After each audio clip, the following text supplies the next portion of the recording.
Assalamualaikum warahmatullahi wabarakatuh. Kami dari kelompok 2 ingin menjelaskan atau mempresentasikan tentang neraca pembayaran dan neraca berjalan.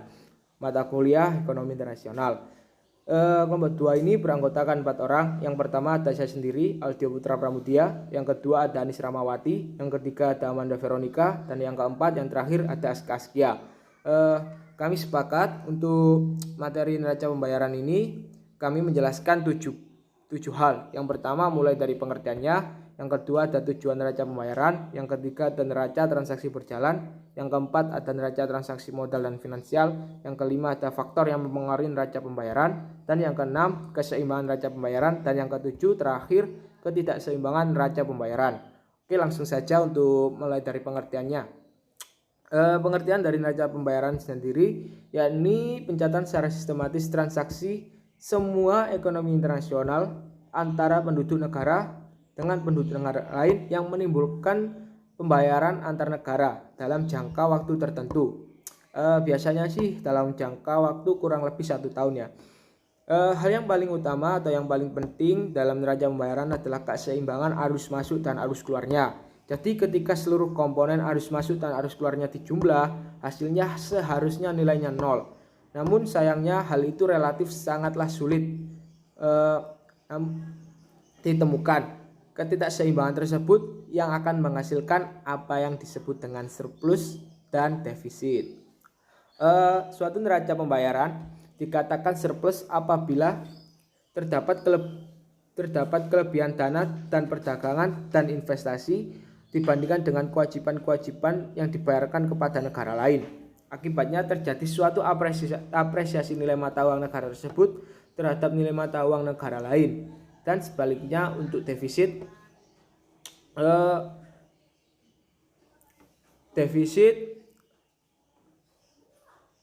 dikatakan defisit apabila terdapat kelebihan impor dan ekspor suatu dan ketergantungan terhadap investor asing dan terjadi penilaian terlalu tinggi terhadap mata uang tersebut atau yang dinamakan overvalue. Negara yang mengalami neraca pembayaran defisit wajib menutupi kekurangan atau defisitnya dengan cara mengekspor emas atau cadangan mata uang kuat seperti misalnya dolar Amerika Serikat sebagai alat pembayaran secara internasional atau pembayaran utang luar negeri. Lanjut untuk ketujuannya. Tujuan dari neraca pembayaran ini yang akan saya jelaskan ada 7 tujuan. Mulai yang pertama, mengetahui peranan sektor eksternal dalam perekonomian suatu negara. Jadi gini, peranan sektor eksternal tercermin dengan jumlah permintaan produk domestik oleh bukan penduduk ini orang asing yang meminati produk domestik itu. Jadi semakin besar permintaan terhadap produk domestik oleh penduduk asing yang tercermin dari nilai ekspor negara bersangkutan, semakin besar pula peranan sektor eksternal dalam pembentukan produk domestik negara tersebut. Tuh. Yang kedua ada mengetahui aliran sumber daya antar negara. Berdasarkan neraca pembayaran dapat kita lihat perbedaan dari negara-negara lainnya sehingga terlihat apakah negara tersebut sebagai pengekspor barang atau modal atau sebaliknya sebagai pengimpor barang atau modal. Selanjutnya untuk yang ketiga, mengetahui struktur ekonomi dan perdagangan suatu negara. Dengan mengamati neraca pembayaran ini dapat diketahui kegiatan perekonomian suatu negara tersebut yang berinteraksi dengan negara lain atau berhubungan dengan negara lain, seperti suatu negara yang ketergantungan sumber pendapatan nasional dari hasil ekspor produk pertaniannya atau ketergantungan sumber pembiayaan investasi dari negara lain, contohnya seperti itu. Yang keempat, mengetahui permasalahan utang luar negeri suatu negara. Dengan kita melihat neraca pembayaran atau berdasarkan transaksi modalnya dan keuangan di neraca pembayaran ini, kita dapat mengetahui seberapa jauh sih negara tersebut memenuhi kewajiban terhadap negara lain. Jadi kita dapat melihat utang ataupun kewajiban yang harus dilakukan untuk negara tersebut. Seperti itu. Yang kelima, Mengetahui perubahan posisi cadangan devisa suatu negara. Bertambah atau berkurangnya posisi cadangan devisa ini terkait dengan surplus atau defisit neraca pembayaran. Apabila suatu negara tersebut terjadi neraca pembayarannya surplus, maka cadangan devisa akan meningkat atau bertambah sebesar nilai surplus tersebut. Dan juga sebaliknya, apabila suatu negara itu defisit, maka cadangan devisa suatu negara akan berkurang sebesar defisit negara tersebut. Seperti itu. Yang keenam, dipergunakan sebagai sumber data dan informasi dalam penyusunan anggaran. Ya, jadi kita dapat melihat neraca pembayaran pada tahun lalu ya, untuk bisa membuat atau menyusun APB anggaran untuk tahun berikutnya. Sekaligus kita dapat menentukan besarnya pinjaman yang diperlukan untuk tahun ini, untuk tahun selanjutnya, seperti itu. Dan yang terakhir, yang ketujuh, dipergunakan sebagai sumber data penyusun statistik pendapatan nasional.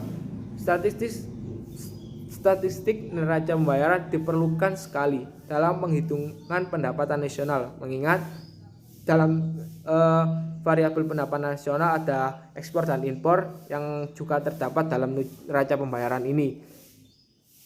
Jadi kita dapat melihat ekspor impor dari neraca pembayaran untuk dapat menyusun atau digunakan untuk melihat statistik pendapatan nasional, seperti itu.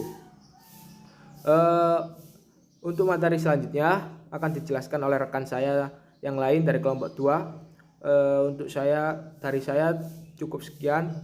Terima kasih. Assalamualaikum warahmatullahi wabarakatuh. Assalamualaikum warahmatullahi wabarakatuh. Di sini saya akan melanjutkan penjelasan materi dari teman saya sebelumnya, yaitu neraca transaksi berjalan. Neraca transaksi berjalan mengukur penerimaan dan pengeluaran Indonesia yang berasal dari transaksi barang dan jasa, pendapatan primer, dan pendapatan sekunder dengan bukan penduduk. Yang pertama adalah transaksi barang. Transaksi ekspor atau impor barang termasuk barter. Jenis barang dikelompokkan menjadi migas dan non-migas atau menurut standar The Balance of Payments and International Investment atau BBM, yaitu barang dengan umum, termasuk barang yang diperoleh di pelabuhan oleh sarana pengangkut. Yang kedua, barang merchanting. Yang ketiga, emas non-moneter. Nomor 2 adalah transaksi jasa. Transaksi jasa mencakup transaksi penyediaan jasa oleh penduduk Indonesia kepada bukan penduduk atau ekspor, dan oleh bukan penduduk kepada Indonesia atau impor. Sesuai dengan The Balance of Payments and International Investment atau BBM, transaksi jasa terbagi atas 12 komponen, yaitu jasa manufaktur, jasa pemeliharaan dan perbaikan, jasa asuransi dan dana pensiun, jasa finansial, biaya penggunaan kekayaan intelektual, jasa telekomunikasi, komputer dan informasi, jasa bisnis lainnya, jasa personal, kultural, dan rekreasi, serta jasa pemerintah. Transaksi jasa dibagi menjadi dua, yaitu jasa transportasi dan perjalanan. Yang pertama, jasa transportasi. Seluruh penyediaan jasa transportasi internasional meliputi laut, udara, dan darat oleh penduduk Indonesia untuk bukan penduduk atau ekspor, dan sebaliknya atau impor. Jasa transportasi terdiri dari freight dan angkutan penumpang, dan jasa pendukung transportasi, misalnya penanganan kargo, biaya navigasi, dan perawatan sarana transportasi. Yang kedua, perjalanan. Seluruh barang dan jasa yang diperoleh wisatawan atau turis untuk konsumsi pribadi di negara yang dikunjunginya. Barang dan jasa yang umumnya masuk pada kelompok travel adalah penginapan, makanan dan minuman, hiburan, transportasi di dalam negara yang dikunjungi, dan hadiah cedera mata. Yang ketiga adalah transaksi pendapatan primer. Perolehan atau hasil yang timbul dari penyediaan faktor produksi, tenaga kerja, dan modal finansial. Penerimaan pendapatan mengacu pada hasil yang diperoleh dari penyedia tenaga kerja atau modal finansial Indonesia kepada bukan penduduk, dan sebaliknya. Misalnya pendapatan yang diperoleh tenaga kerja dari majikannya, dan pendapatan yang diperoleh dari modal finansial. Yang kedua adalah investment income, terdiri dari 3 komponen, yaitu penerimaan atau pembayaran atas hasil dari direct investment income, portfolio investment income, dan other investment income. Yang terakhir adalah pendapatan sekunder, merupakan entry lawan atau kontra entry dari transaksi sumber daya yang diberikan tanpa timbal balik, misalnya berupa hadiah, pajak, atau hibah. Pendapatan sekunder terutama diklasifikasikan menurut sektor institusional yang menerima atau memberi transfer, yaitu sektor pemerintah dan sektor lainnya. Transfer sektor lainnya dipecah menjadi remitensi tenaga kerja dan transfer lainnya. Lalu neraca modal dan finansial. Transaksi modal sebagian besar berupa transfer modal. Transaksi finansial pada dasarnya mencatat investasi asing pada aset finansial domestik. Dari sisi Indonesia, investasi asing ini menjadi kewajiban finansial luar negeri. Sebaliknya, dalam transaksi finansial juga tercatat aset finansial luar negeri, yaitu investasi penduduk Indonesia pada aset finansial asing. Terbagi dalam 4 kelompok berdasarkan jenis investasinya, yaitu transaksi investasi langsung, investasi lainnya, investasi portofolio, derivatif finansial. Kecuali derivatif finansial dicatat dari dua sisi, yaitu dengan aset atau kewajiban, berdasarkan siapa investornya, Indonesia atau asing. Yang pertama adalah investasi langsung atau direct investment. Suatu transaksi disebut sebagai investasi langsung asing Indonesia jika investor asing menanamkan modalnya untuk berinvestasi dalam jangka panjang di suatu perusahaan di Indonesia. Modal yang ditanamkan pun dalam jumlah yang besar, minimal 10% dari total modal perusahaan. Kondisi sebaliknya digolongkan sebagai investasi langsung Indonesia di luar negeri. Yang kedua adalah investasi portofolio. Investasi portofolio bersifat jangka pendek dengan tujuan mendapatkan keuntungan atau capital gain dari investasi di surat-surat berharga. Di sisi kewajiban dicatat investasi asing pada surat-surat berharga yang diterbitkan Indonesia, misalnya berupa saham perusahaan domestik atau surat-surat utang negara. Sementara sisi aset investasi Indonesia pada surat-surat berharga yang diterbitkan oleh asing. Lalu derivatif finansial, berisi pencatatan derivatif dari instrumen finansial yang mencangkup option, dan derivatif lainnya. Transaksi yang dicatat antara lain biaya pembelian option atau derivatif lainnya, fee brokerage, dan lain-lain. Lalu yang terakhir adalah investasi lainnya atau other investment, berisi semua jenis investasi finansial selain yang tercatat dalam dua kategori investasi sebelumnya.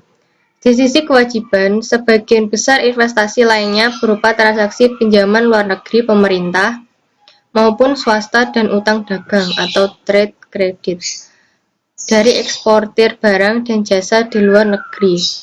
Adapun sisi aset investasi lainnya didominasi oleh simpanan penduduk di perbankan luar negeri dan piutang dagang eksportir Indonesia ke pembeli luar negeri.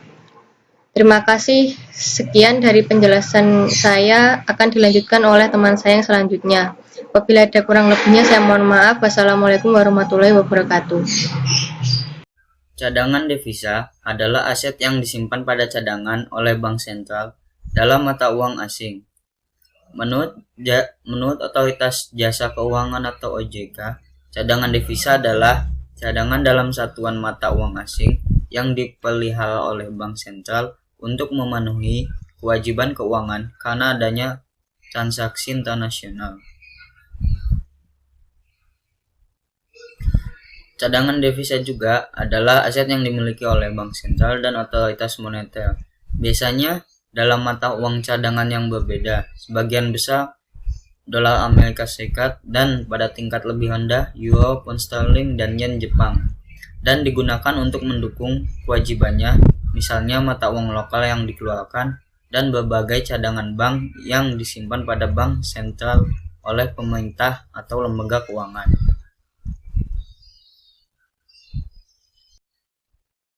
Berikut adalah jenis-jenis devisa.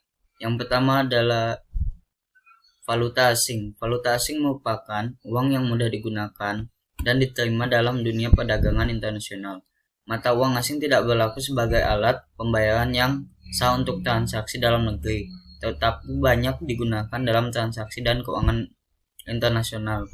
Dan macam-macam valuta asing yaitu uang kertas asing atau convertible dan simpanan deposito, surat berharga berupa obligasi, penyertaan saham, dan instrumen pasar uang lainnya seperti ekuitas, bonds and notes and money market instrument, derivatif keuangan alias financial derivative. Contoh transaksi derivatif keuangan adalah forward, futures, swaps, and option. Yang kedua adalah emas moneter, berupa emas batangan dengan persyaratan internasional tertentu. Selain emas batangan, bisa juga berbentuk emas murni dan mata uang emas yang berada di dalam maupun di luar negeri. Yang ketiga ada special drawing right. SDR adalah bentuk alokasi dana yang merupakan suatu fasilitas yang diberikan International Monetary Fund atau IMF kepada anggotanya. Fasilitas ini memungkinkan bertambah atau berkurangnya cadangan devisa negara-negara anggota. Tujuannya untuk menambah likuiditas internasional. Yang keempat ada Reserve Position in Fund atau singkatannya LPF. LPF adalah cadangan devisa dari suatu negara di rekening IMF.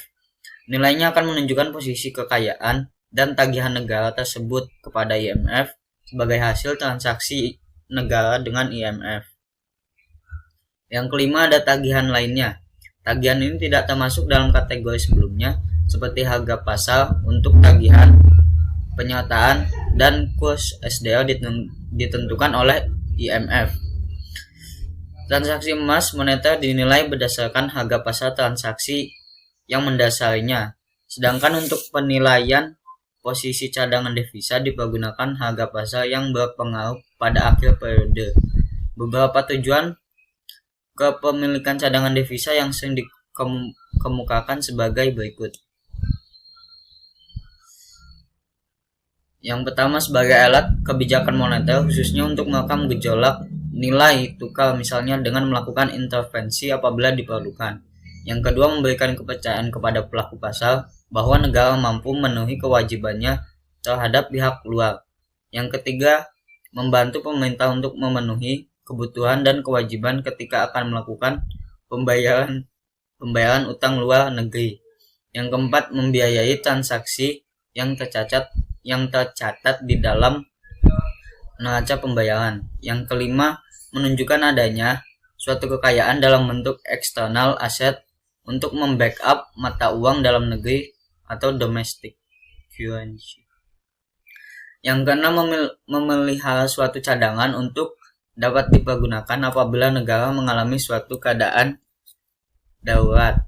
Yang ketujuh, merupakan salah satu sumber investasi. Tujuan ini adalah umumnya bukan merupakan tujuan utama, tetapi lebih alasan untuk memaksimalkan pemanfaatan cadangan devisa yang dimiliki.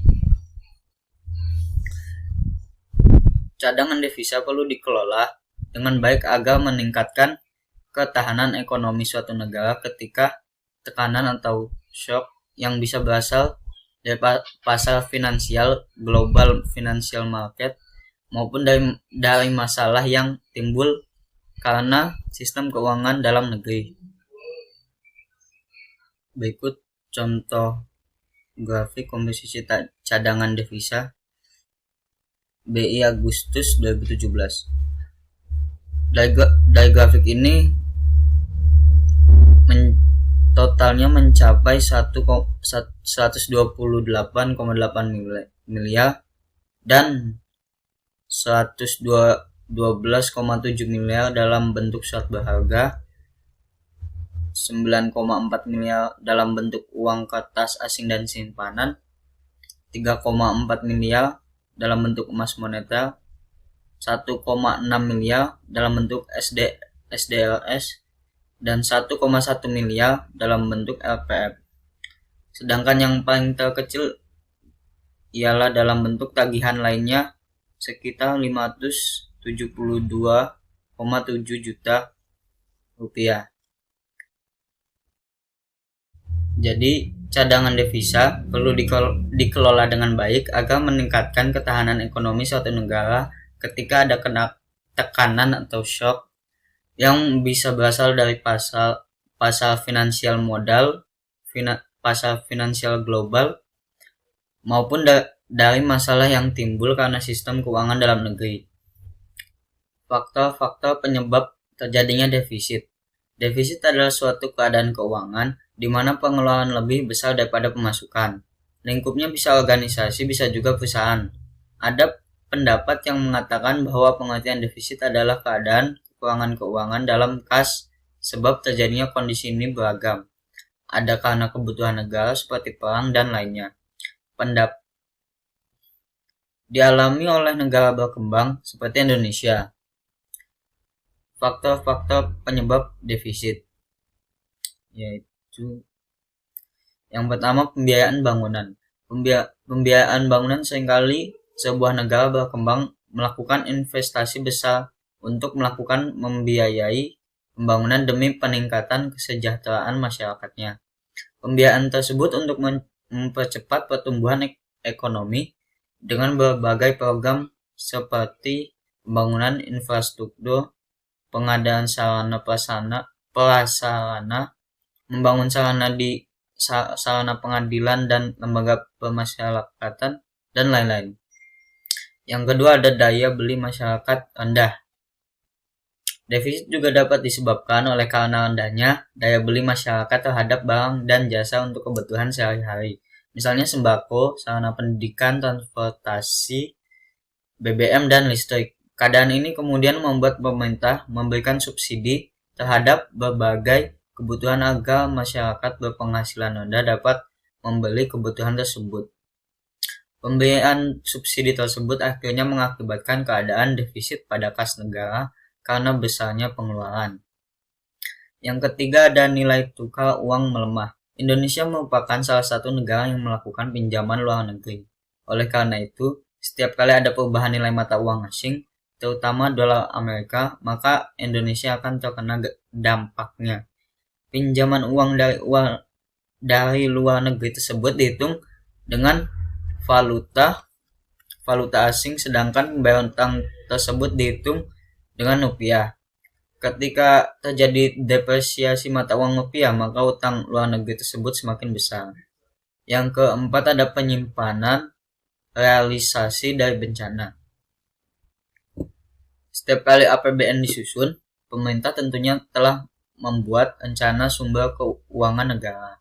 Namun tidak jarang realisasi penerimaan negara tidak mencapai target sehingga banyak program yang tidak dapat dilaksanakan. Pemotongan biaya juga sering dilakukan pada beberapa program karena penerimaan negara tidak sesuai target. Hal tersebut mengakibatkan program tidak berjalan maksimal dan setiap tahun pemerintah harus menutup kekurangan tersebut sehingga mempengaruhi penyusunan APBN. Yang kelima ada pengeluaran saat inflasi. Dalam penyusunan APBN di awal tahun, pemerintah menggunakan standar harga yang ditetapkan. Namun harga dapat mengalami perubahan dan biasanya meningkat setiap tahun.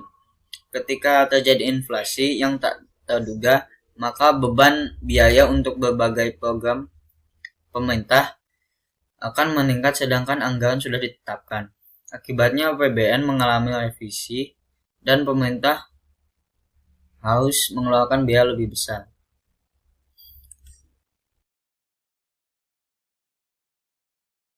Assalamualaikum warahmatullahi wabarakatuh. Perkenalkan, nama saya Anis Rahmawati. Di sini saya mau membahas tentang keseimbangan dan tidak keseimbangan neraca pembayaran. Tetapi terlebih dahulu saya akan membahas tentang formulasi pembayaran yaitu BOP sama dengan neraca pembayaran. Net X kurangi M sama dengan neraca transaksi berjalan yang merupakan selisih antara nilai ekspor dan impor barang dan jasa. Kemudian CI dikurangi CO itu sama dengan neraca transaksi modalnya, yaitu selisih antara capital inflow dan capital outflow. Di mana capital inflow itu penjualan aset ke luar negeri yang nanti akan menghasilkan aliran modalnya itu masuk. Kemudian kalau capital outflow itu pembelian aset yang nanti akan mengakibatkan modal itu keluar. Kemudian ada FB, yaitu cadangan devisa negara. Nah, berikutnya adalah keseimbangan neraca pembayaran. Nah, keseimbangan neraca pembayaran itu akan tercapai apabila devisa atau valuta asing yang masuk ke suatu negara itu sama dengan valuta asing yang keluar dari negara tersebut, baik yang berasal dari neraca berjalan maupun neraca modal. Nah, bisa dikatakan juga bila neraca pembayaran seimbang itu cadangan devisanya sama dengan 0. Nah, bila arus valuta asing yang masuk itu lebih besar dari valuta asing yang keluar lebih kecil, maka dikatakan surplus. Sebaliknya, jika valuta asing yang masuk itu lebih kecil dan arus valuta asing yang keluar itu lebih besar, maka ia dikatakan defisit. Nah, kan tadi maka cadangan devisa sama dengan 0, jadi untuk menghitung neraca pembayaran BOP-nya itu adalah BOP sama dengan neraca berjalan ditambah neraca modal. Agar kita mengetahui dia seimbang atau tidak, itu dari hasil akhir debit kredit. Hasil dari debit kredit itu sama atau tidak. Jika sama, maka ia akan mengalami keseimbangan. Kemudian ketidakseimbangan neraca pembayaran. Nah, pada keadaan ketidakseimbangan, maka neraca pembayaran itu akan menjadi surplus atau defisit juga. Nah, demikian pula cadangan devisa juga tidak sama dengan 0. Nah, apabila di sini neraca transaksi dan modal itu juga tidak sama dengan 0, maka secara otomatis kan kurs mata uang asing yang tadi akan berubah untuk penyesuaian agar neraca pembayaran menjadi 0. Jika dimisalkan neraca berjalannya itu defisit dan neraca modalnya itu sama dengan 0 dan devisanya itu sama dengan 0, maka kan neraca pembayaran akan menjadi kurang daripada 0 atau dikatakan ia mengalami defisit.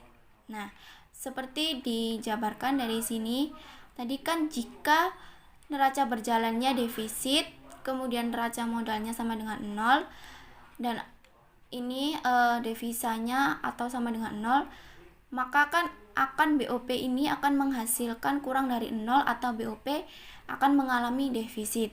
Nah, dalam pasar valuta asing itu kan akan terjadi yang namanya perubahan nilai mata uang domestik menjadi lebih rendah atau mata uang nanti akan mengalami depresiasi. Nah, perubahan nilai tukar ini akan menyebabkan nilai neraca pembayaran tadi agar menjadi 0, sehingga ketidakseimbangan neraca pembayaran tercapai dengan mekanisme perubahan kurs di pasar valuta asing. Demikian presentasi dari saya. Apabila saya ada salah kata, saya mohon maaf yang sebesar-besarnya. Wassalamualaikum warahmatullahi wabarakatuh.